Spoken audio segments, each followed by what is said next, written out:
Hello, supporters of Minneapolis Public Schools. Here's what happened at this week's Committee of the Whole meeting. First thing you kind of want to know is there's what happened, then there's what didn't happen, there's who was there and who wasn't there. Director Ferriari, who had many absences, so many, in fact, that we talked about it in the last board recap video, officially resigned her seat, and the school board did a lot of conversation and a lot of talking about how that appointee process is going to go. But through lots of little details, it looks to me, and it sounded like from those of us who were in the room, that board members will be appointing folks who live in District 3, and that they will be doing some public interviews, and maybe the vote will happen at the November meeting. Director Alameen is still on bereavement from the death of her daughter, and so she was not there. Director Emmerich had an emergency and was not able to be there, and Director Jourdain left early.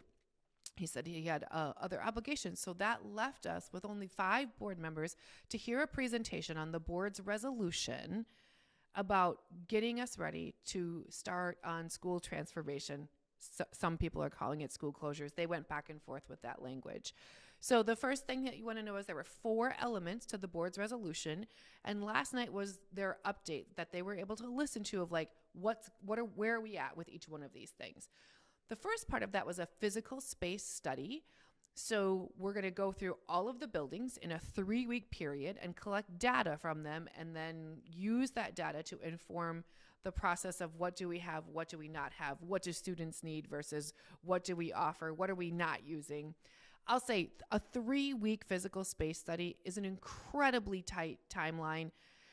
The board also didn't necessarily give, from the public's view, a real solid understanding of what are they looking for, but you should know that those are going to be happening October 9th through October 29th.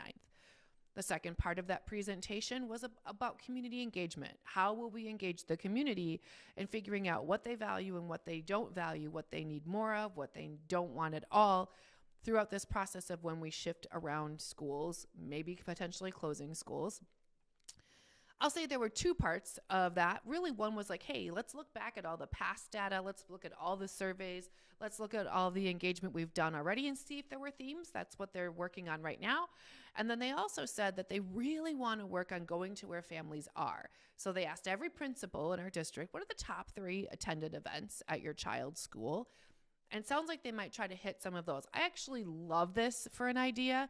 Going to where families are when they already are and asking them is a great way to let families weigh in on issues. But I don't necessarily know like what we're going to be asking families. That was the piece that was unclear from this presentation. Like what once we're there, what do we need to know from them and what do they need to know from us? I'm not sure about that. Maybe that's coming later.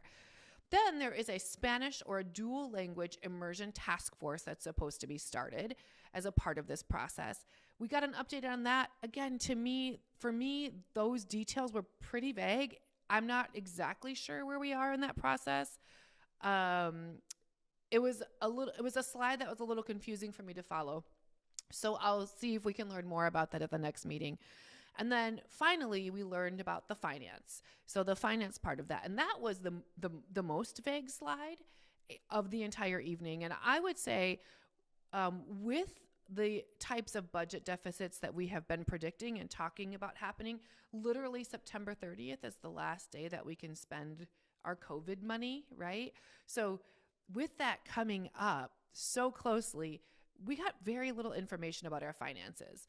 I will be including a clip of Senior Officer Giop's answer to a board member's question about this. But one thing you should know as a community, we would really want to keep in mind is that pro forma, or that like sort of recipe or forecast for what our finances are going to look like for 25 and 26 is also coming out in November, right? And so there's not a lot of pre-information there, but we are supposed to have some sort of idea of like what kind of deficit are we looking at for the 25-26 school year in November. So November is going to be a very important board meeting month. And with extra time left to spare, where we could have been asking financial questions, we could have been saying, can you give us some predictions? And honestly, from what we're hearing from community, I think another key conversation this board needs to be having is something talking about class sizes. We are having a class size crisis in our city and in our public schools. I am hearing from educators who are experienced, who've been here for a long time, who are saying, I cannot do this. I can teach this grade. I am so experienced in this community. And you're adding 5, 6, 10 more bodies to my day. It is not tenable for me. And again, the school board left public meeting time on the table. The second meeting in a row where we had time to talk about some of these really dire things, we left early. And I'm not exactly sure why, except for that I think these are really difficult conversations to have, and I don't think they have good answers. And so I just think we're not having them. That does not feel, honestly, as a parent, that concerns me. As a parent, that concerns me. I think as a public, we need to hear this school board and this cabinet wrestle with some of the issues that we're feeling in our schools in a public way. It doesn't have to be pretty, but we do need to be able to understand it. Whether I'm not even assigning attention, what I'm saying is, like, we got to know that you're talking about it. And if you are, the public school board meeting is the place for that. So that's what happened at this week's committee of the whole meeting. Again, I wish there were more that happened, but that's what happened. Thanks so much for listening. Bye. October 1 count. So the goal here is throughout the fall to gather all the revenue sources that the district has.